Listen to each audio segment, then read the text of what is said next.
just disappear? You're not here. I am. I was. Mallory, we can't have you in here. We just can't. Why are you doing this? It's just something I need to do. Hey, everybody. Welcome to You'll Probably Agree. Today, I have Robert Gerety, the writer and director of Working Man. Not The Working Man, it's Working Man. I'm saying that in my best David Lynch voice I can do. Robert, thanks so much for taking your time to do this, especially now.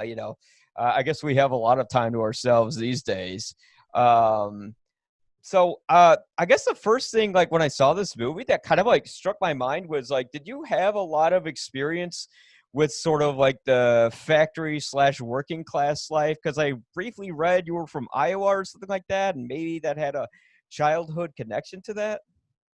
Yeah, in fact, I'm still an Iowan. I live in Iowa City, but I grew up very tiny, next to very tiny river towns along the Des Moines River and Mississippi River, tiny factory towns. So my personal relationship with that culture, those people, very familiar.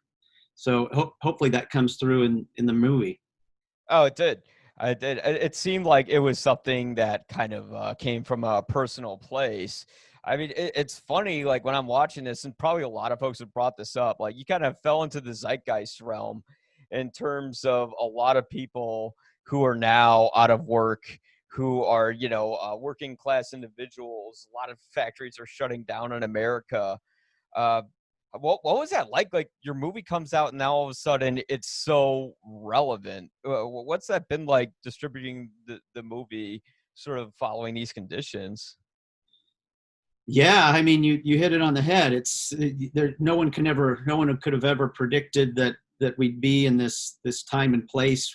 Certainly when I wrote the script, which was over 10 years ago, was the first draft for Working Man. But even as we were shooting, it was a movie we felt like was timely, but nothing like the relevancy that we're experiencing right now, right? With so many people unemployed, that you can't explain it sometimes. It's just, it seems to be a story that's maybe more poignant now than, well, certainly when I wrote it, but I think a lot of people can certainly relate to the themes and the characters that they'll see in the film. Yeah. What did you guys film the movie? Where did we shoot it? When? I don't. You guys shot in Chicago, I believe, right? We did. We did. And we shot it in 2018 in Chicago, 20 days. It was all we had for a production schedule. 19 of those were in Chicago and the Norridge area and surrounding. The factory that you see in the film was in Norridge, a factory that is now actually, in just a strange set of circumstances, sad set of circumstances. That very factory closed in December of this past year after 70 years in production. They were still operational when we were there. So it's just another extreme case of coincidence, just like coronavirus and the unemployment issues, that very place where we were shooting in Norridge suffered the same fate. But our final day of production was down in Joliet, which of course, from the Chicago area, it's very heavy industry. And there's no place quite like it, to my mind, where you have those beautiful drawbridges where the grain barges come through on the Des Plaines River. So most of the exteriors that you see in the film were shot on that very last day in Joliet, and we again got very lucky because of storms that were brewing in and around us. But a lot of interesting timing issues in our movie for sure. Yeah, I'd say so. So you filmed this 2 years ago, and then I guess did you guys hit the festival circuit when this was going around? Because I believe I read that it did. So you got to see maybe a little bit of that before it goes away. I don't know. We were actually on the festival circuit a year ago in 2019. Oh wow. And once more, really lucky. I really feel for the filmmakers right now who were in my position a year ago, about ready to go out with their movies, only to have coronavirus cut that experience short. We were physically at a lot of places a year ago and got to enjoy that experience. So yeah, the environment is completely changed now, and the fact that we've moved, on demand, probably levels the playing field a bit for us with regards to who might be able to access it, and the number of people who might be interested in it because of the limitation to theaters. Even we were going to have a theatrical release in March, but then COVID, the cancellations of theaters because of coronavirus took away our theatrical, but it also took the theatrical opportunities away from big studio movies who would otherwise be competing against a little movie like ours. So it maybe has presented some opportunities for people to see our film where they otherwise may not have. We maybe would have been lost in the shuffle. So it's just really, strange set of circumstances that put us where we are, Mike. But just feeling grateful to be here and amid everything that's happening. I mean, it's our nation's really at a crossroads, and I know movies provide a certain amount of escape and entertainment, but we've been very lucky so far with our experience. Yeah, it's interesting that you actually bring up how more people can see the movie now, because I was actually doing like an episode with a few friends of mine about the future of the theatrical distribution, and when I was walking into it, I'm just like, oh my god, like I'm gonna be depressed at the end of this, and actually we wound up being pretty optimistic because I think now with it's sort of I think movie theaters are sort of reopened, and there's like a whole theory I have how they're going to do that, but that would take like 40 minutes. But essentially, I think there's going to be a lot of opportunities now for movies like yours to be seen.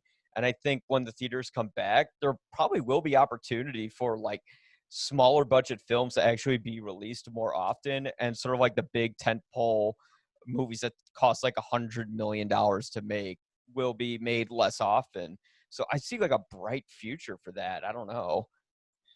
I hope you're right. I mean, in my town of Iowa City, we have an amazing little art house cinema that I think in a lot of ways, as you're describing, is maybe even a model for how movie going may look in the future to some degree, because they're offering sort of this alternative entertainment opportunity, right? And for people that really want to experience something beyond just a big splashy Hollywood picture. And nothing wrong with those, but yeah, I think that movie going experience, I'm seeing that trend, right? Where you're seeing exhibitors have to, they're trying to be a little more responsive to what their audiences want. Aside from just going in and watching this big, enormous screen with a lot of explosions. Yeah. It's going to become again, I think, a lot like maybe the way that it used to be, in that it's this very communal experience. It's a nice evening out. You can get a drink, a beer, some food. It's just, I think you're right. I think people are really going to be hungry for that communal experience again. And as you said, it may create that additional space for smaller movies like Working Man. Yeah, well, that in just terms of money, you'd make so much more money if you made a movie on a smaller budget, with some stars in it, and you just release it in a theater where it would make 10 times the amount than if you spent like a gazillion dollars on like another Avengers film. So, that's a great opportunity, I think. But I was surprised I came across that. But getting back to the movie, so one thing is I really love the casting in the movie. Well, I was wondering where you found Peter, because like at first I thought he was an actual factory guy, like he was that good in the role, and I'm like, oh wait a minute, this guy has a very long record of movies that he's made over the years. Yeah, I mean, Peter Gerety is a journeyman actor whose career spans decades, right? Yeah. He just turned 80 years old this past month. Wow. 80 years young, I should say, in Peter's case. Um, but it's funny.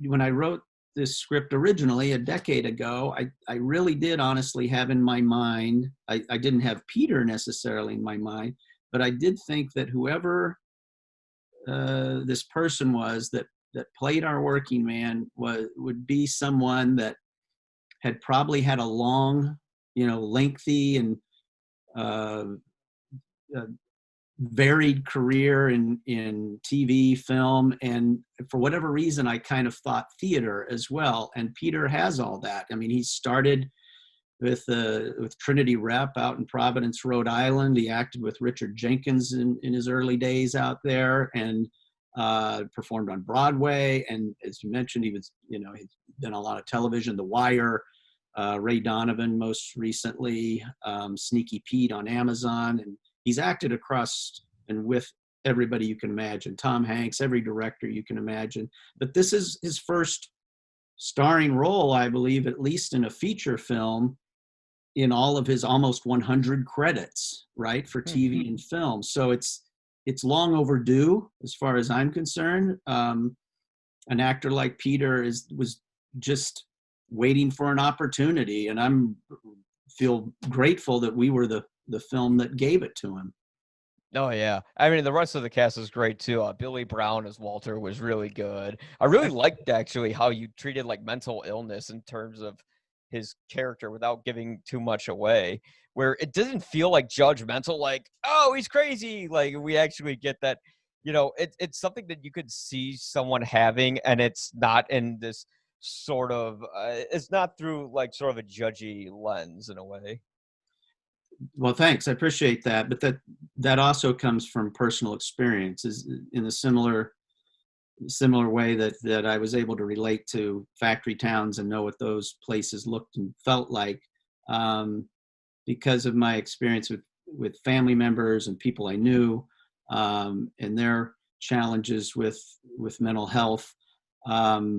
A lot of that story, that particular part of Working Man, is pulled from real life. So if it looks and feels authentic, it's because it is. And when you have actors like Peter Gerety and Billy Brown and Talia Shire who can humanize your words, in such a believable and heartfelt way, you have the opportunity to connect with some people, particularly folks that maybe have dealt with these issues themselves. And that to me is the highest degree of compliment. Is when we were on the festival circuit, after a screening, we'd have a little visit or Q&A with folks there, the audience, and it happened quite a bit, honestly, where people would come up after a screening and just they would appreciate the fact that, as you said, it was seemed a very truthful and authentic portrayal of mental health, mental illness issues. Particularly, they'd be people who are experiencing that themselves. And there's as you see in the film, it's hopeful, right? This is not it's not the criminal side of of mental illness that you so often see portrayed in movies and television. It's not an indictment of folks who deal with mental health issues. So it's about management in a way, and support, and again, hope. So I hope that's another element that people take away from the story in the movie. Yeah, I mean, it's interesting because especially now with everyone being locked in, mental health is sort of a big thing. And I'm just wondering how people will sort of like return to society when, you know, a lot of this is over and go back to their regular jobs. Like, I know I'm going back to my job pretty soon, and it's in a public venue where there's a lot of people, and it's kind of brought up some anxiety for me. And I'm just wondering, like, for like maybe a lot of factory workers and stuff like that, like, what's their future going to look like, you know, particularly? Yeah, I mean, if you've been seeing the news in my home state of Iowa, it's a real concern, right? A lot of these meat packing plants, Oh yeah. factory working environment where these people are shoulder to shoulder, and you've had serious cases of coronavirus outbreak, and I have to say, there's probably other factories where that type of work is also done in close proximity. As a society, as industry, we really are going to have to reimagine how things move forward. It's going to be a challenge.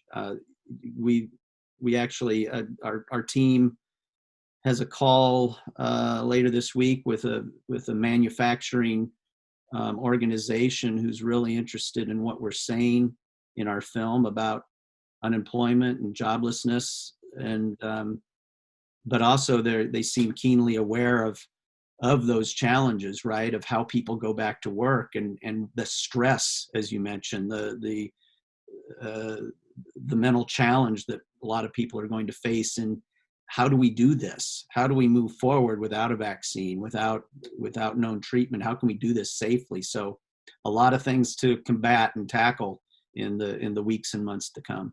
Oh yeah, I mean, especially just like it kind of feels like someone crawling out of a bomb shelter after the apocalypse. Like, True. what's the world going to be like? But I think probably in a way we'll be a safer, more mentally aware place.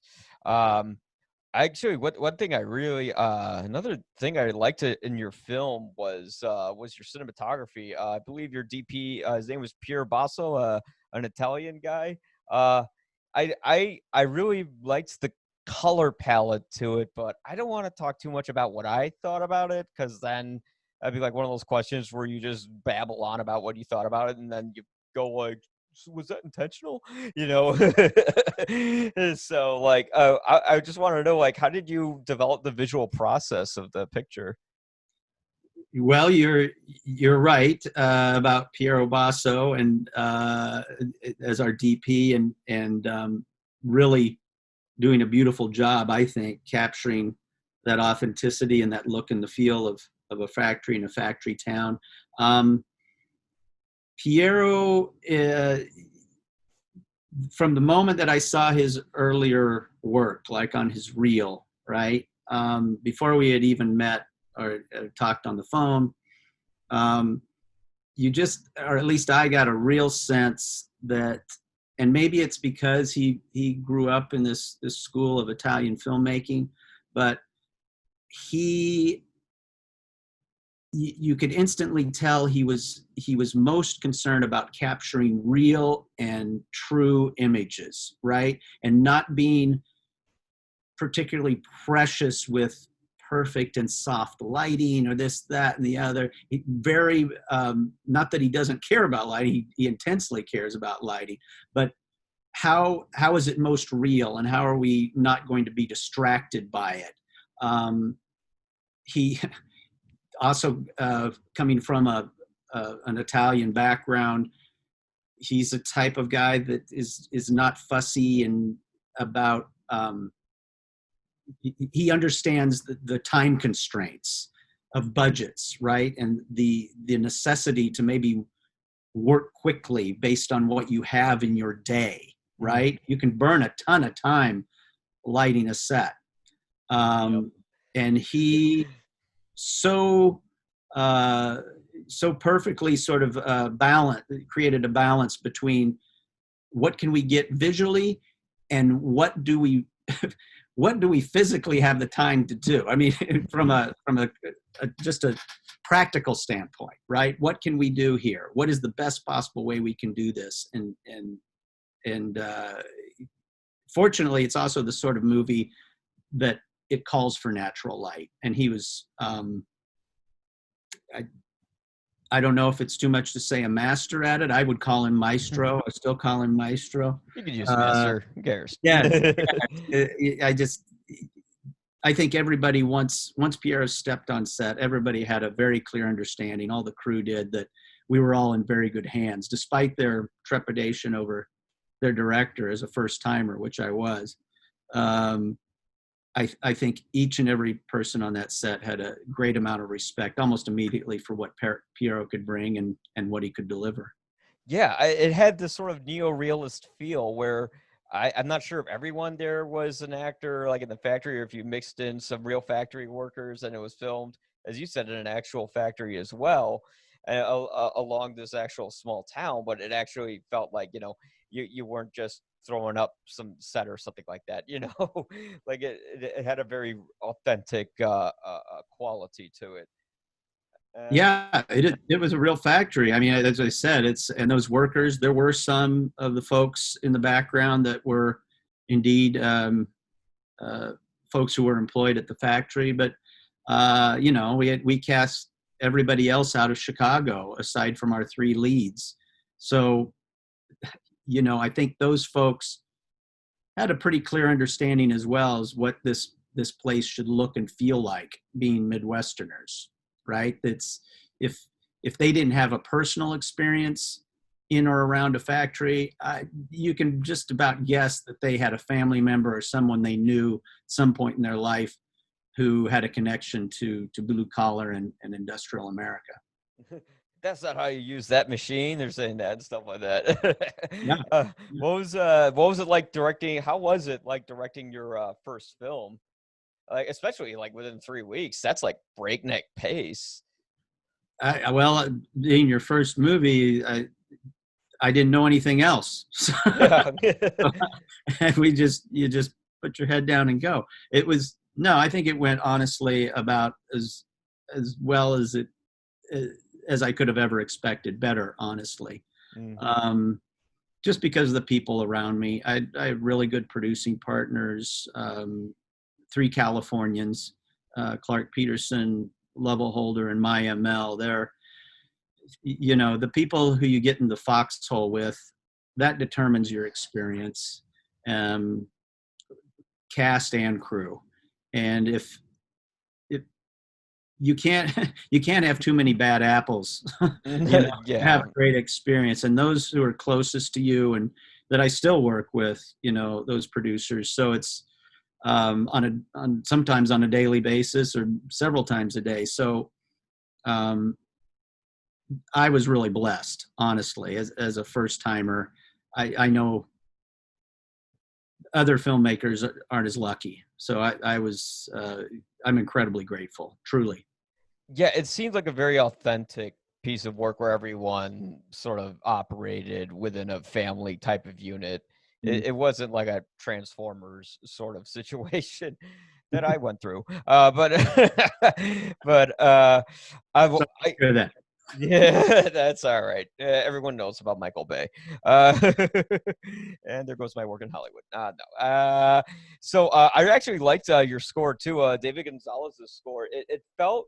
It wasn't too uppity, but it was just uplifting enough, and it kind of had this nice sort of click track value where it was matching along to the sounds of the gears of a factory, but none of it was just too on the nose. It just seemed to just get the tempo right. Yeah, well, I fully agree with your assessment. David is not just a great composer, but again, a fantastic collaborator. I didn't know David before this film, and he kind of came on pretty late, to be honest. We were introduced to him. He works closely with a composer named John Swihart, who a lot of folks would know as the composer of Napoleon Dynamite. And he had done a score with Clark Peterson on another movie they had done, my producing partner Clark. And John had recommended David. And so we started working together, David with myself and in particular my producing partner Level Holder. And we, on a daily basis, started working on that score. I say we, David had to do all the hard work. I mean, he's the one composing. But the thing that I found really interesting about that relationship was how much I felt like I could relate most to what David did, almost more than anybody else in the entire production, because what David had to do was build something completely from whole cloth. I mean, original. And it's a lot like what a writer does. I mean, he's writing, right? There's only, and while I could say, well, maybe we can make it a little more lighthearted here, David, or what if it's, I could throw out ideas, but I can't help him write the music, right? That's all on him. And that's an enormous creative challenge, I feel like. And for the amount of time, again, it was a very short amount of time that we were given, even in post, to edit and for David to create this score. You sometimes just get really lucky with the people you end up in that foxhole with, right? And David was just another example of that. And I'm glad you enjoyed his score, and I agree with you. I think it pairs really beautifully with the story. How long did he have to write it? Because you said he came in at like the last minute, right?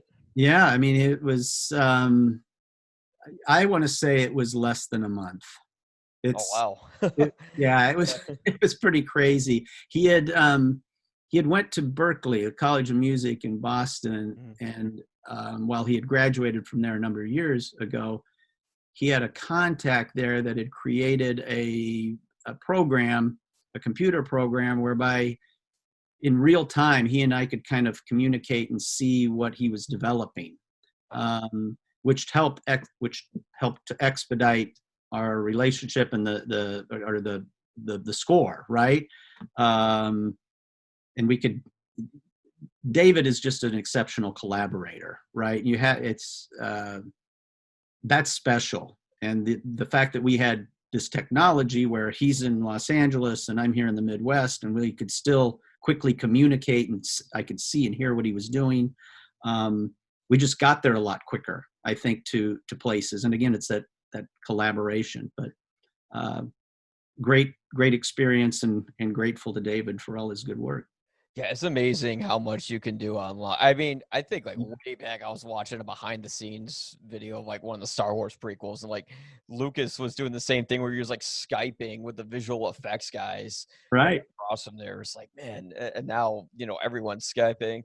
Hopefully, the internet can handle all the bandwidth. Right. We're a part of it right now. Exactly. Yeah. We're part of the problem. No. So, I guess. Now that we're like kind of inside now, like on the note of, Skyping everything, like, how do you think, I think there's a lot of space for creativity. Like, how do you think people can make movies now as we're inside, aside, or not even movies, just anything creative aside from just like making TikTok videos and, Let's Plays? Boy, that's a great question. I'm asking myself that. As far as, I don't know how we make traditional movies moving forward until we have some medical solutions. And quite truthfully, I think we're at a place right now as a country since the murder of George Floyd, and the social questions that are being raised. I think it's okay we take a good long pause right now. Yeah. And reflect as a country, start to maybe reconsider who we are, not just as storytellers, but as Americans. I know, even within Working Man, we all have blind spots, right? And I was talking to another reporter here last week, and she had just seen the movie, and this was right after most of the protests had started. And she said, near the end of the film, I'm not going to give anything away, but there's a moment where there's some interaction with law enforcement and Peter Gerety's character, and it's with regards to Billy Brown's character. And for those people who don't know, Billy Brown is an African American actor. And she said to me, that this reporter said, that moment, it reminded me so much of what it means, like the danger that Billy Brown's character could potentially be in, just because he's a black male. Yeah. And I'll be truthful. In writing that script originally, and even when we shot it, the circumstances you'll see are not racially motivated. It's and if you recall, the point in the movie, it's more about his behavior, right, and mental health and so forth. It had not occurred to me that he might be in a different position because of his race. Would he be in a different position than, say, Peter or an actor who's white? So that's what I mean by, I think, just having this time to reflect a bit, take a pause. I know this is going way off topic of what you asked. No, I please. But I feel like it is sort of important that everybody's, I think, so anxious to create, get back to work, and all that is very important. But I also feel strongly that we just need to do a little better job about our taking care of our own business and taking care of our taking care of others and in our communities and treating people how we'd want to be treated. I guess I'll get off my soapbox, but no, I actually really like where you're going with this. Yeah, it just there will be time, and we'll discover a way forward. I have no doubt. People are probably already doing it, who are a lot smarter than I am as far as how to produce content and so forth. I can just speak for myself that while I have ideas that I'd like to pursue, and we all want to see our pet projects get done, I think it's just maybe a good time to stop and evaluate where we are as a country and a world. Yeah, I actually totally agree. I think it's a good time to hit the pause button, right, and really see what we're making, if it's accurate, if it's speaking to other people. I know I wanted to do an episode about, like race inequality in film and all that stuff. And then I just thought, well, like, what am I going to say? I'm just some white guy from, who was from the suburbs of Chicago. Like, maybe it's time for me to listen to someone else, before I even tackle something like that. And then, in terms of making movies, yeah, I think we definitely need to sort of reevaluate how we portray certain characters. I mean, we have like actors like John Boyega. I don't go back to Star Wars because I'm like a huge nerd. But like, all fair, yeah. He was. I don't know if you saw, like, recently, like he was protesting, like, on the streets, and he was saying, like, this might ruin my career, but if it does, fuck it, I don't care. Yeah. And like everyone backed him, and that was awesome. And like, he was far more of a hero in real life than his character was, where they did nothing with him at all, So like, I think this is a good time for us to really take a moment to really see the kind of works that we're making. But yeah, I guess to one thing I was wondering when I saw your movie, to sort of switch topics from our moral podiums, is I don't know why, but it kind of reminded me of like sort of like New Hollywood a bit, about working class individuals. Like, it reminded me of a movie called Scarecrow. It was with Al Pacino and Gene Hackman way back. And it reminded me a tiny bit of Five Easy Pieces. I don't know why, but I guess it was about like people who chose to work, a sort of like a job that isn't exactly flattering, but it gave them a sense of pride. And when it came to Allery, he seemed to work to sort of distract his mind from certain things that bothered him without giving anything away. Um, I guess what kind of movies about working class individuals inspired you, or do you or have you like looked into those type of movies? You know, I can't say that the maybe the European films or a movie like Norma Ray or these or particular movies about the triumph of labor were the inspiration necessarily. For me, it was always about. I'm always first and foremost interested in people and characters and motivation, right? And again, because of my background, where I grew up, I I had a pretty strong sense that I might be able to uh, create that world in a believable context, right? But it was never really my intent to um, necessarily make a factory movie or even a movie that was um, in that genre of blue collar films.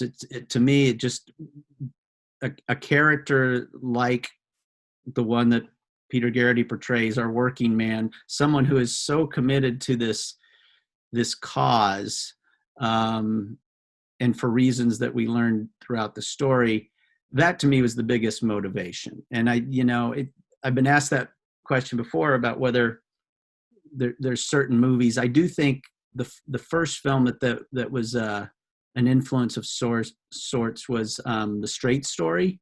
Mm-hmm. Remember that David Lynch film? Oh yeah. It's I seem to be I feel like most, and I've heard my old screenwriting mentor Meg LaFoe from the film Independent Labs, which Working Man was a part of.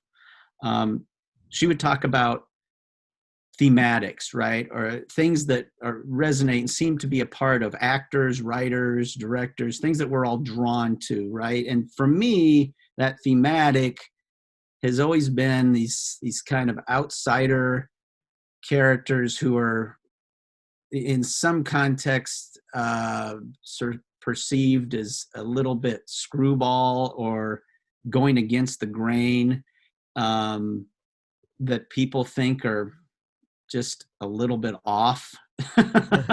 But we ultimately learn what is the motivation behind what those folks are doing, right? And that there's something very human there about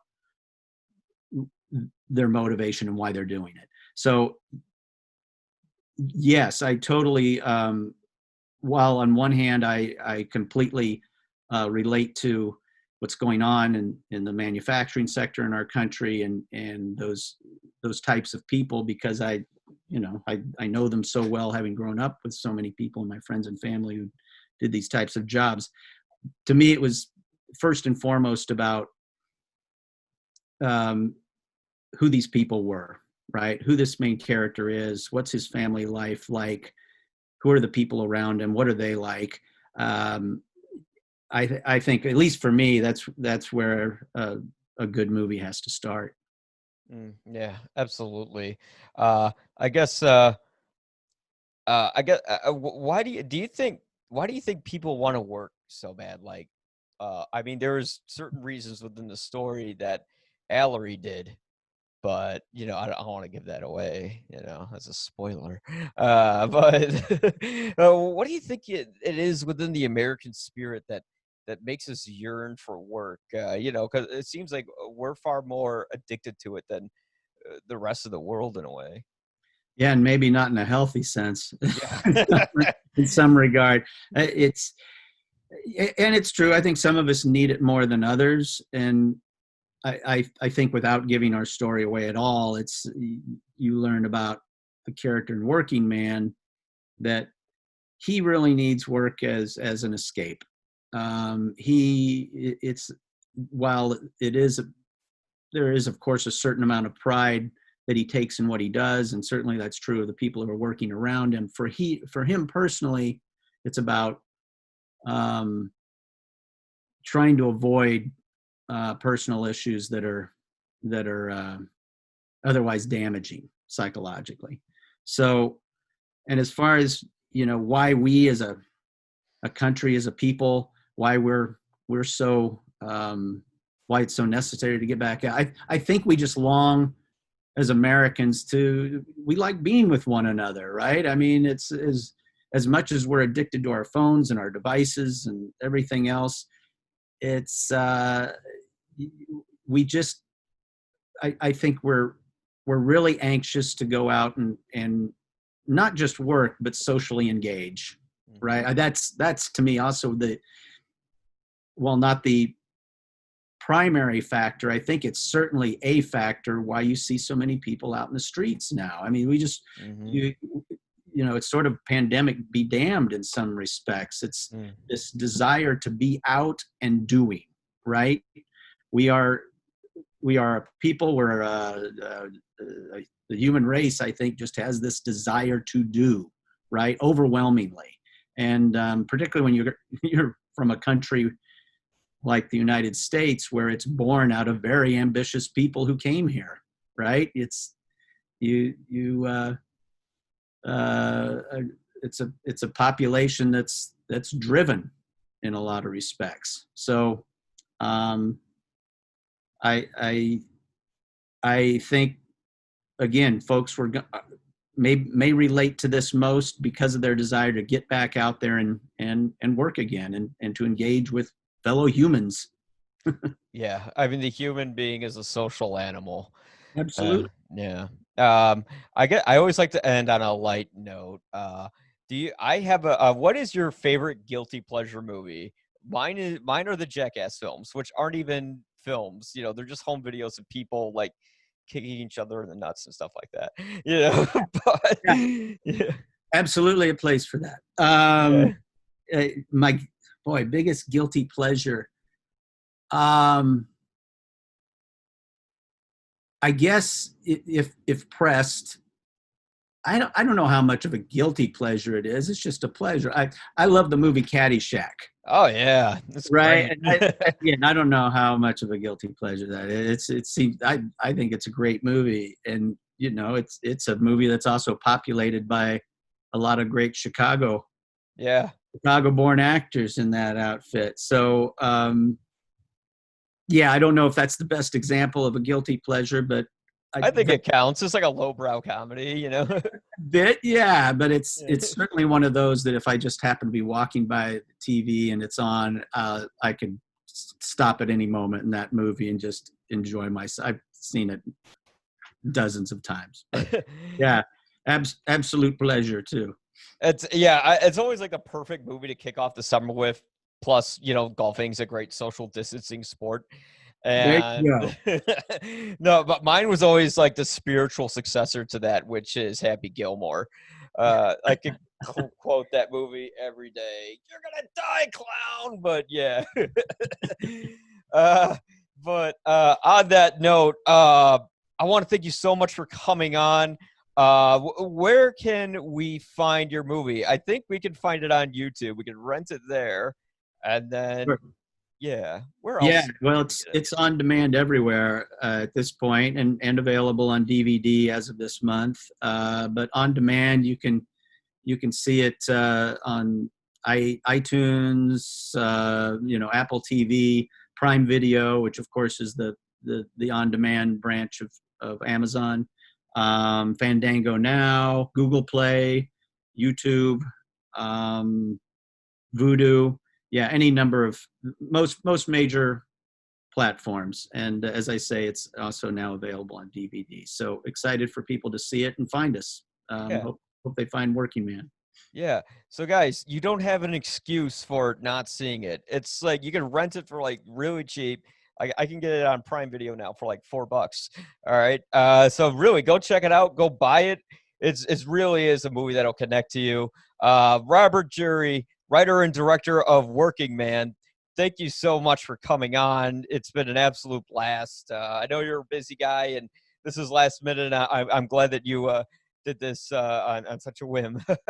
No, this was fun. I appreciate you I appreciate the conversation, Mike. This has been great. Anytime, buddy.